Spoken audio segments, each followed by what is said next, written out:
Greetings. What we're going to talk about today, we're going to get into some magical techniques, spells, conjurations, incantations, and we're going to talk about some symbols and what the symbols represent. We're going to briefly cover some of these topics. Let's first start with an incantation, which is basically an occult formula known only to the ancient priest or magician, or in some cases, if you're dealing with what they call the West African traditions, voodoo, the witch doctor, or to the practicing adept, whose purpose was to summon an infernal power to bewitch an enemy, to produce a phenomenon not arising from normal causes. Night is the appropriate time for such spells, as to increase efficiency. The words were visually whispered. Now, reason why night hours, especially dealing with a melanated person, because your actual melanin works at its best actually when it's in what they call night or shadow hours. It works at its full capacity. It recharges and replenishes itself, as opposed to in the daytime where you're absorbing the energy per se from the sun when working with some of these magical formulas. So night is always more powerful energy, especially because you're conjuring up or working with this spiritual energy within yourself. So you're basically the individual, again, in dealing with magic, which is manipulation, basically of the subconscious mind to work for your benefit. You're basically doing this on your behalf, whether you're doing it per se for somebody else. If that's the case, you're working a magical ritual on that part, but the basis of it still stems, you're working with your own personal energy, okay?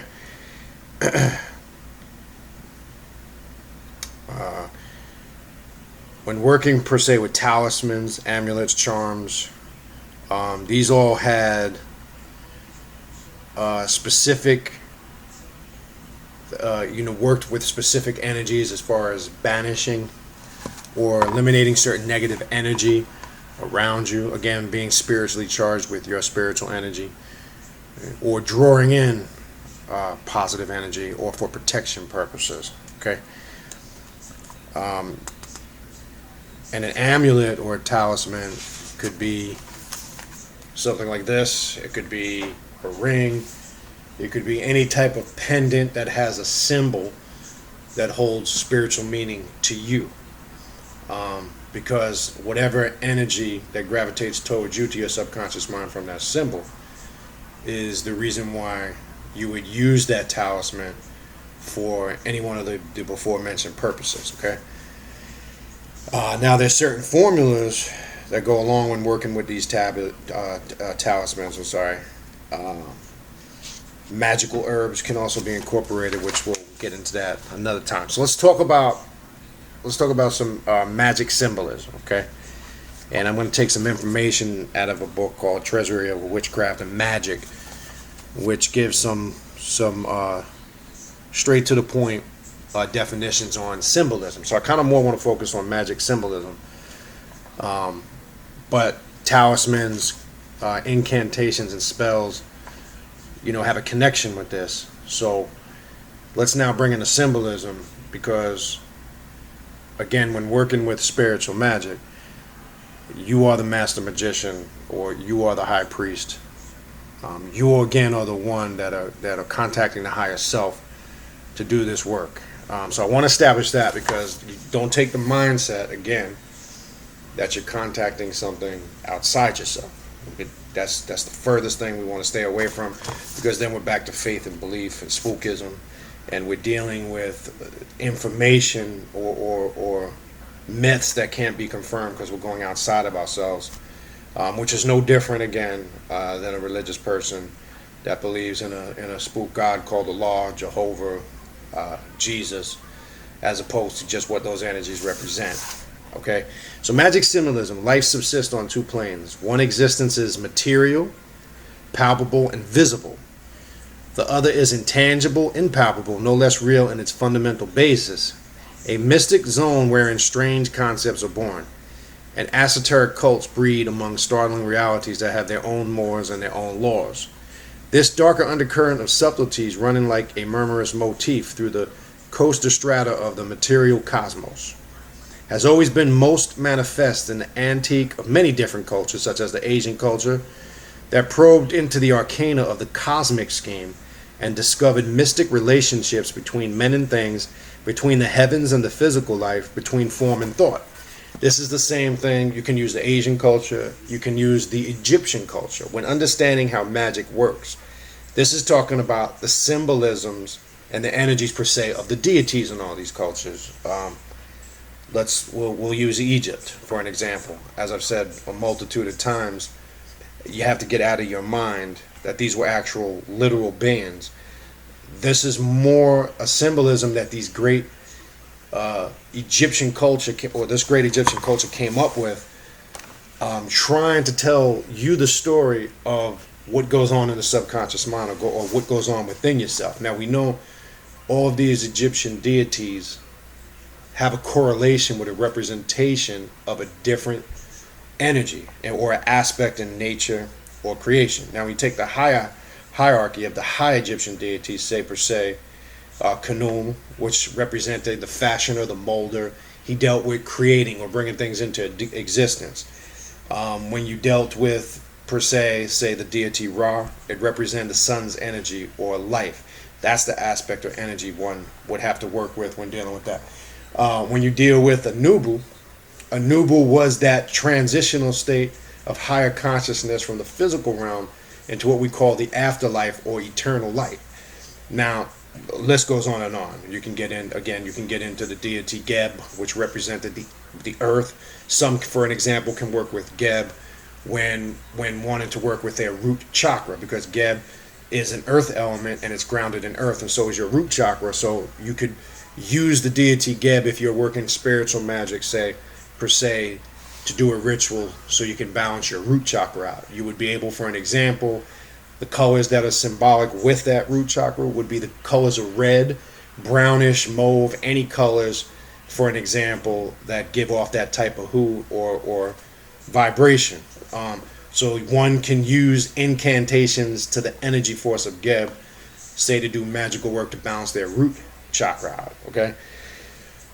You could work with the deity Ra, as we know, which represents the sun or the fire, if you want to activate the kundalini as far as the pineal gland or the third eye, working at its correct frequency. One can summon the deity Ra and work with that symbolism. So what it's pointing out here in dealing with magic symbolism, as it mentioned, the Asian culture, for an example, we're focusing more so on Egypt and Africa. We have to work with those elements and what they symbolize and what they represent. This is what a magician does, and what those energies represent in that individual's subconscious mind. Now, even if we shift it over, per se, to the West African tradition of the Orishi, you could take the deity Shango. Shango deals with the fire element, and Shango also represents a warrior nature. Okay, Shango also represented a master drummer and worked with sounds, vibrations, and frequencies on the level through music, which we know, which is a powerful tool, which also can be incorporated into many different magical rituals, individually and collectively.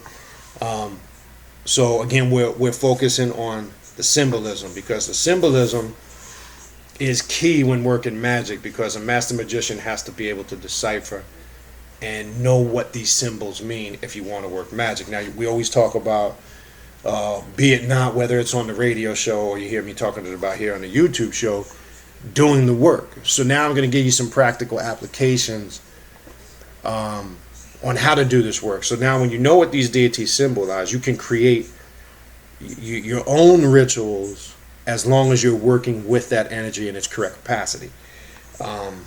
This is the steps one has to take in order for us to transform, or lack of a better word, take it to the next level. Meaning, this is where you go beyond the method of just reading books and studying and listening to lectures, which that's good, and you need that part of it. That part of it has to be done to a certain extent. But this is where the precept comes in, If you're not applying the information, then basically you're just reading and listening to a bunch of stuff. And that's basically it. You're not getting anything out of it but a lot of information. All right, so let's continue with the symbolism. So we showed that magic and the symbolism of it connects the physical between the last part of that phrase left, form and thought. So let's now not disregard the importance of your thoughts, because your thoughts carry energy. Now remember, it always starts with the thoughts and inside the subconscious mind, because remember, true magic is manipulating the subconscious mind and making it work for your benefit. So let's not lose sight of that. All right. Thus, a consistent stream of symbolism permeates all thoughts. Numbers acquire, for an example, Kabbalistic connotations, beasts, creatures, fields, plants, geometric shapes, colors, sounds, imply esoteric conjunctions, cryptic forebodings, and symbolisms of life and death, fame and sickness, health and longevity, beauty and turmoil can all be deciphered in the vast multiple design of the orderly universe. Excuse me. What is required to achieve this knowledgeable state is the key, the code to the cryptic metaphysics. Meaning these symbols are always encoded.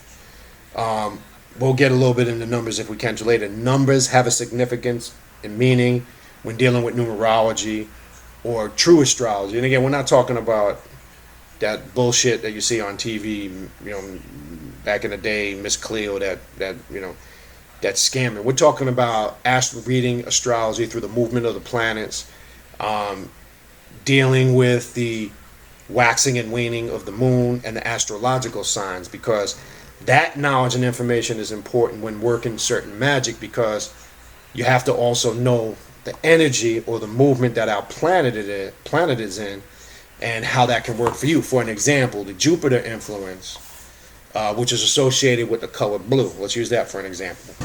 That can run amok for you if you don't know how to work with it. Let me give you an example. You have the light color blue and the deep vivid royal color blue. Now, light blue, can be used to expand or increase, whether it's anything. It could be to make a relationship prosper or assist in finances. But when you don't work with the energy right and dealing, say, with the Jupiter influence on the color blue, what it can do is just already increase what's there. Meaning, if you're stuck in a bad situation financially and you're trying to work spiritual magic to maybe open the doorways to clear some of that energy, you don't want to do it, for an example, in the wrong energy or planetary sign, because basically you're just going to increase the existing condition based on the planetary movement and the waxing or waning of the moon. Now, these rituals, for an example, with the Jupiter influence, works better with a waxing moon, okay, as opposed to a waning moon. Now, bottom line is, it's not mandatory per se to get caught up in the systematic methods if the moon is waning or waxing. But you should be conscious of it, because again, it's still your subconscious mind that's driving the energy. So technically, when one becomes a master magician, they can pretty much work past that phase. But if you're just beginning out, you should get in tune with the planetary influences, the movement of the planets, the moon and the sun, so you can feel that energy and get a better understanding of how to actually work with these different energies. So the colors and the symbols and the movement of the planets, and the numbers, or as it mentions here, being encrypted or cryptic codes is important, because numbers always symbolize something, and metaphysics, basically, which I've explained before, is just simply a word that means beyond the physical. When you're saying meta, you're saying a Greek word that just means beyond. So when you're saying you study metaphysics, you're just simply stating you deal with things beyond the physical. So metaphysics, alchemy, and magic is all connected. Alchemy has root in the word alchemical, or from one transformative state to another. That's basically what alchemy is. And we know magic is basically the manipulation of the subconscious mind. So these precepts and symbols are important to understand, because if you don't understand the symbols and the energies that these represent, it's hard to work spiritual magic. Okay, let's continue. There is in fact such a code, such a key in, let's say, in the religious chants, in the numerology, per se, in the art of Asia, in the elaborate ink and brushstrokes of the ancient Chinese artists, in the pictorial depiction of birds and flowers, even in the Egyptian hieroglyphics, animals and objects in the sequence, different cave carvings of the Hindus, the Sumerians, the Akkadian pictographs, still visible on the crumbling pillars of the temples, on the Mauryan palace murals of the forlorn Persian Gulf island of Bender Bushir. You have the Sanskrit. Let's skip down here. And of all such formulas that have had their most dominant, most deep-rooted impact on Asian culture, the Sanskrit, the Om Mani Padme Hum, which is a popular chant that's done, or a mantra that's done in repetition, per se, it can be used as an incantation or a mantra or a chant to basically use for transformative purposes. And in that Hindu culture or East Indian culture, it's a very powerful chant. Then you can go on to the fundament of Buddhism. The God of compassion, a mere articulation of the formula, is considered by the devout Buddhists sufficiently effective to transport him to his paradise, to the ultimate state of nirvana, or nirvana as some pronounce it, the zone of eternal contemplation, blissful protection. Okay? Now, some of these formulas or incantations or mantras can be used to raise one spiritual vibration up, to bring him to this blissful state, as mentioned here. Okay, in the Hindu pantheon, the member deities are invariably associated with distinctive objects with symbolic divine precepts. Thus, the rosary in the Christian faith, the lotus, a vessel of water, and a lustful spoon are all tokens of Brahma. Vishnu is sensitive to the conch shell, a club, a quoit. The heraldic arms of Shiva are the trident, the drum, the noose, and the antelope.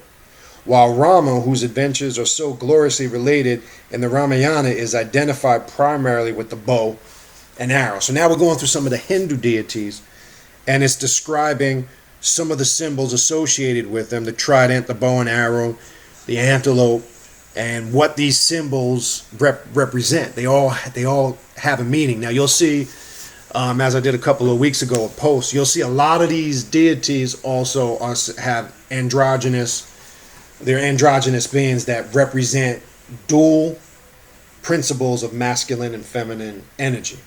So you'll see, for an example, the Hindu deity with the long trunk of an elephant. You'll see some, the faces kind of look male, female-ish, have feminine characteristics, but might have some male physical appearance, and you can't really decipher or detect the gender. Some might have male face with feminine breasts, also something that's predominant on the Baphomet symbol. This, again, representing totality, equilibrium, balancement, as within, so without, as above, so below. This is all, again, dealing with alchemy and magic, and that's what a lot of these deities and symbols, pictographs, and the things that mentioned briefly in some of those Hindu concepts actually represented. And as I've said before, with the Baphomet symbol, Baphomet is not a deity, so let's get that out of everybody's head. Baphomet has nothing to do with what they call Satanism or devil worship. That was something that was grafted afterwards. It's a symbol that represented the things that I just aforementioned, and one focuses on what those symbols represent. For an example, you can do a Baphomet meditation and focus on all the totality, the equilibrium, masculine and feminine, balancement. You can do a meditation / visualization and focus on those energies and harness the power of what those symbols represent. That's kind of what one's mind has to look at, as opposed to what it has become modern day. Unfortunately, it's become spooked out. People have turned it into, as I've said before, a bunch of Hollywood mumbo jumbo, and they kind of get their definitions and depictions from nonsense and horror movies, which to me is funny as hell, but has nothing to do with what the true symbolism of it represents. Okay, all right, let's skip.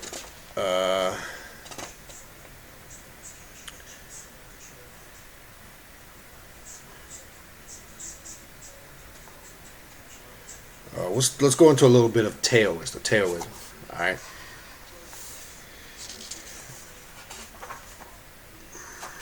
Taoist features a lot of folk elements of a apotropaic nature, or intended as auspicious talismans, because the folkways are basically pragmatic, and symbolism becomes among the vast inarticulate hordes not a metaphysical concept, but a factual means of averting ill fortune or inviting favor.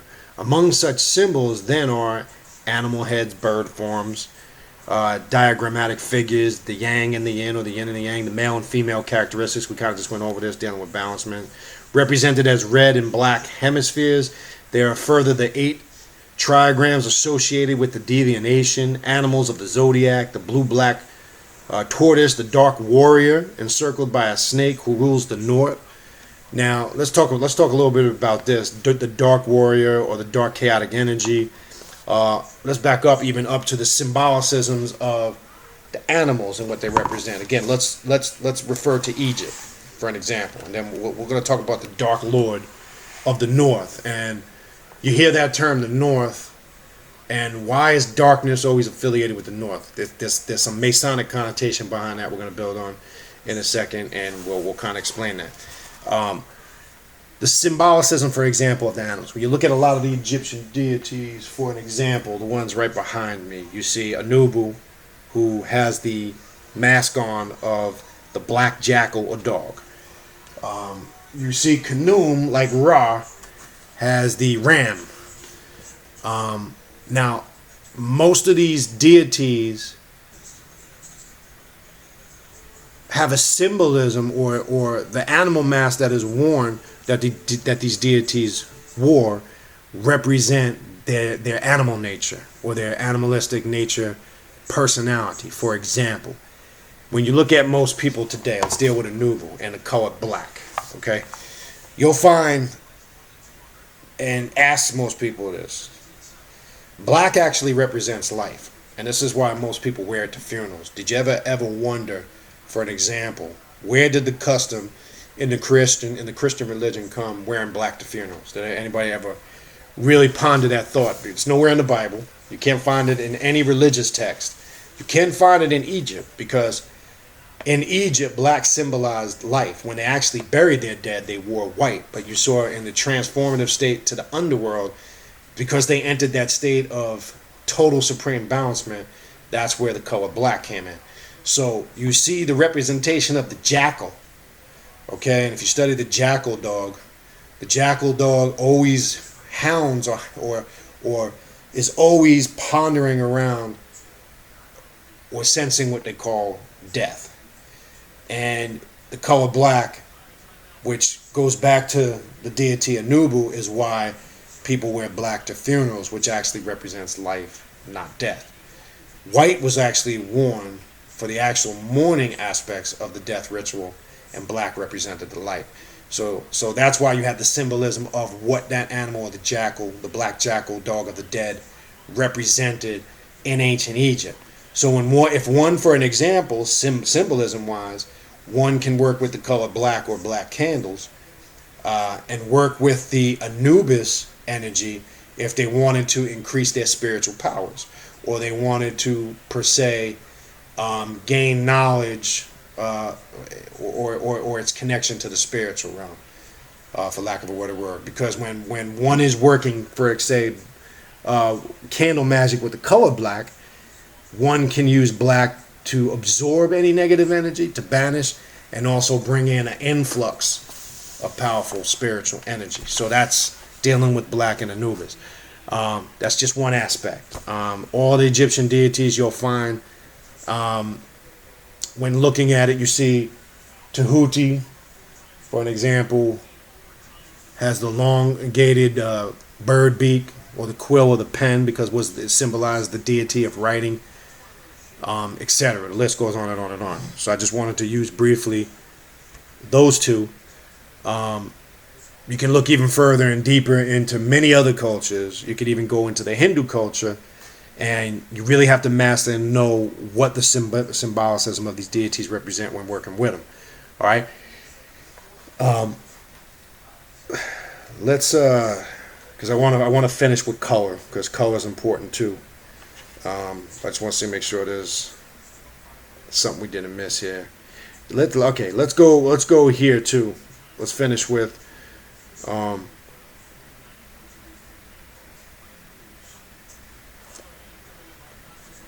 on the animal note. Let's get down to the Tibetans. They too hold certain animals sacred, members, figuratively of the divine family. They are the elephant, the horse, the peacock, and the lion.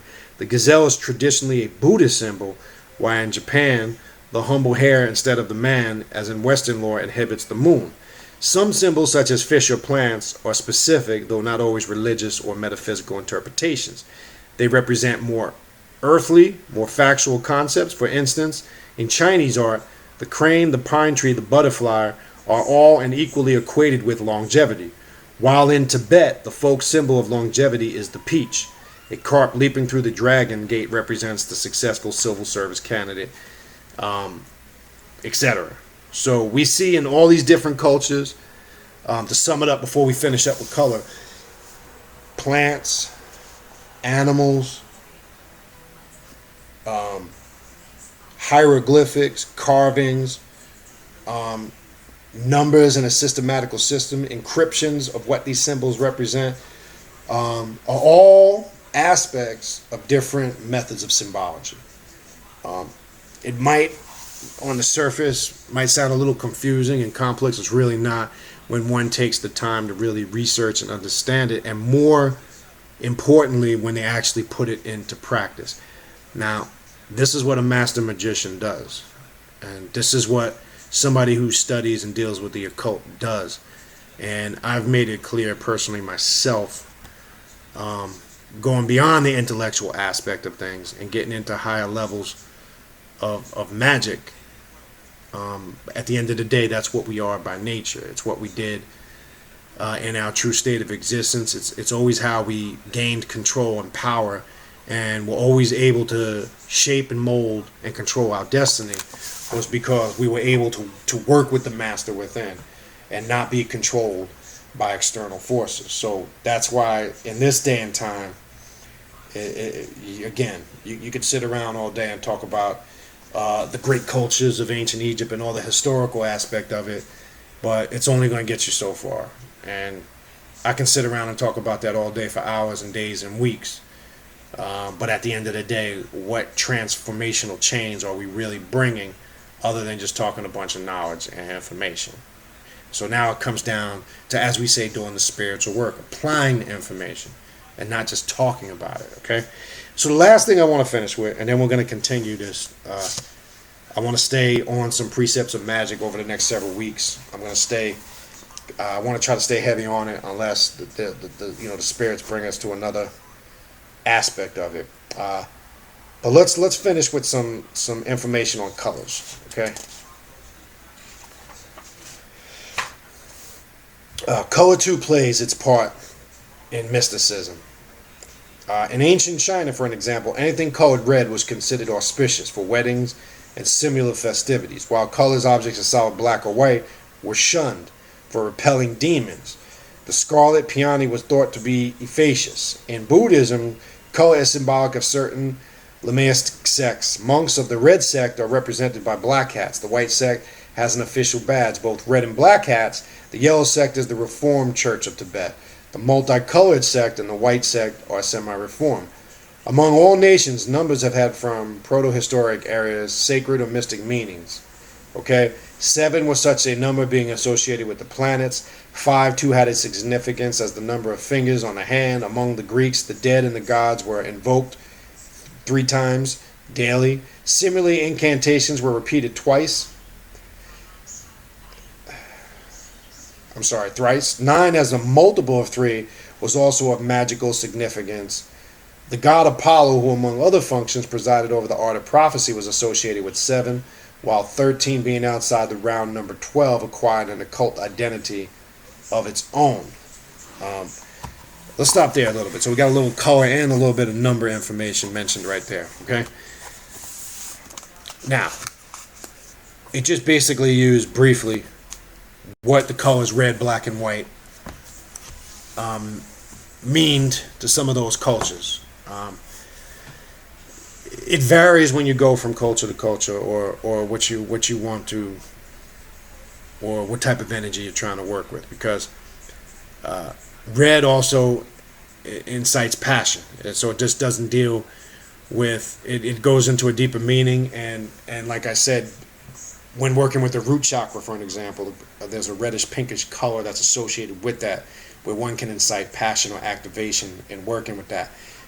Black, again, would represent the absorption of all energy. It absorbs all and emits. After it filters out all the negative energy it absorbs, it sends out pure and positive energy. Some people kind of spook out when working with black or working with black candles, because again, they got the negative connotation in their mind of satanic and devil worship, when black, that's something that was grafted later on. Black is the most powerful color one can work with, because it's a representation of all the colors on the color spectrum. Okay, that's the power of that color, black. White is the absence of all color, and just basically represents when working with, purity, in the sense of, for an example, balancement. One can work with the color white. Because it's the absence, for an example, of all colors, it can be substituted for any color when working with color magic, for an example, because it's the absorption of, it's the lack or the manifestation of any color, so it can be substituted for all other colors based when working with magic. So you can always substitute the color white. This is just some of the basic. Red, black, white. Green, for an example, is symbolic of vegetation and growth and prosperity. And you'll find out when you're trying to grow or working, say, per se with finances, one would definitely work with the color green. The color green also symbolic when you go back to the ancient pyramids in Egypt. You'll always see the deity, for an example, Osiris or Usir, always depicted with a green complexion. That was for several reasons, which we know when studying the history, we know some of these bands that literally was their skin color or hue before some of these ancient bands came to the planet, and they were exposed to the elements, and then we know their skin turned from a pure green melanin state, and it rusted and turned to what we see as shades of hues of brown now. So that green symbolizing its pure form, vegetation and growth and prosperity. And green was always the most powerful spiritual color, and it is in many different mystical orders and the various different shades and hues of it. Now the number aspect of it, numbers 9 is a powerful number, 7, 5. It's also, that has Masonic connotations when you deal with the 1, 3, 5, 7, 9, which I'm not going to really get too much into that. But what I do want to finish with something I forgot to touch on before we close out. When it mentioned the darkness, or you heard in some terms in working with spiritual magic, they say the Dark Lord of the North. Okay, the Masonic Lodge has grafted that concept, because when you may understand this through research, if you're not a Mason, but you're probably going to understand it more if you are a Mason. So I'll try to explain it for everybody to understand, whether you are a Mason or not. Okay, when doing any spiritual work in the lodge, when the candidates are taken around the lodge, they're taken to all what they call all the stations in the lodge. They're taken to the junior warden, who basically, as you go through the lodge, resides in the south. Then they'll take the candidate from the junior warden in the south to the senior warden in the west, to the master or the worshipful master in the east. Now, candidates are usually, when in waiting, or certain parts in the degree, they're placed in the north, because in the Masonic Lodge, the north represents darkness. No work is done in the north because it represents undefinable chaotic energy, unlimited chaos potential. The list goes on and on. So they call it the Dark Lord, for an example, of the north, the unknown. So in the Masonic Lodge, they don't do any spiritual work in the north. There is no station in the north because of what that dark chaotic energy represents. Now, when one taps into the Dark Lord, or the chaotic aspect of their nature, one is now tapping in to their real and true potential. Because remember, in order to really work this spiritual magic, before you can have organization, you have to have chaos and confusion. Not chaos and the confusion, what one would term on the surface having a negative defined meaning, because people hear that word again and they define it with evil. It just simply means undefinable, no boundaries, no limits,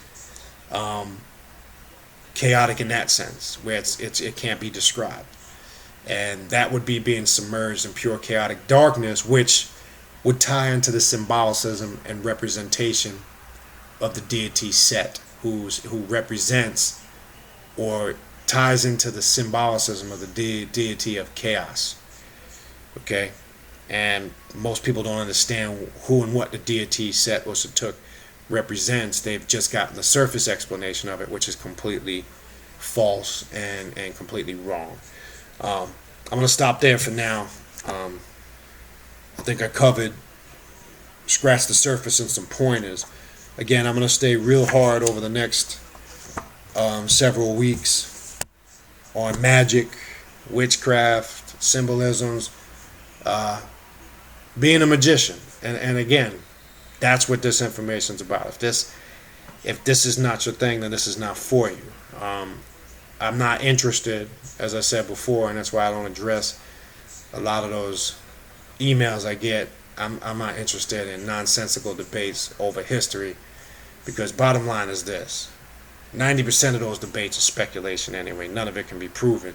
It can only be proven based on information people are reading or hearing from other people.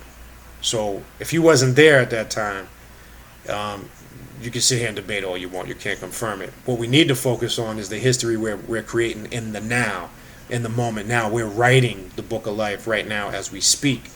That's the history that's a reality to us, the history that we're making right now. And some people don't really understand that. And I know some people say, well, if you don't know your past, you don't know your future. But yeah, you can't also get stuck in the past. And unfortunately, there's a lot of people stuck in the past, as I've said, because all they want to talk about is back in the day this, back in this time this, ancient time that. None of that shit applies today, and I keep telling people that. So I don't waste my time and energy with that.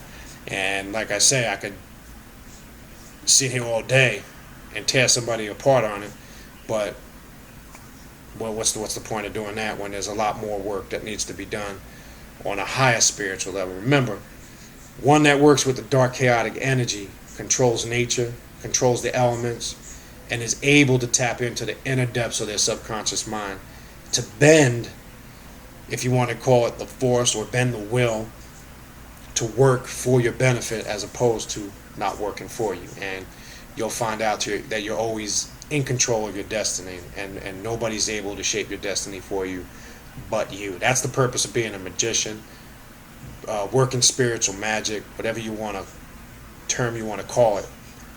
These would be the reasons for that. All right. So having said that, again, on November 14th, if you're in the Miami area, we'll be doing an event at Sophia's Garden of Ma'at. That's in 2 weeks, Saturday night, 7:30, November 14th. For more information on that event, you can email me at khnum19@gmail.com. If you're interested in spiritual consultation, spiritual reading, same email address, contact me at khnum19@gmail.com. Don't forget to tune in to the Awakening Universal Minds radio show every Thursday night on TalkShoe.com at 9 p.m.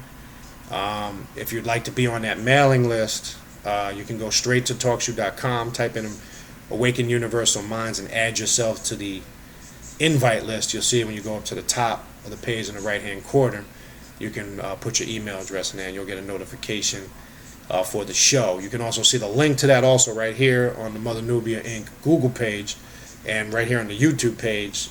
There's links to the show on the page, and all the shows are archived here on YouTube, on the Google Inc. page, and they're also archived on the TalkShoe.com page.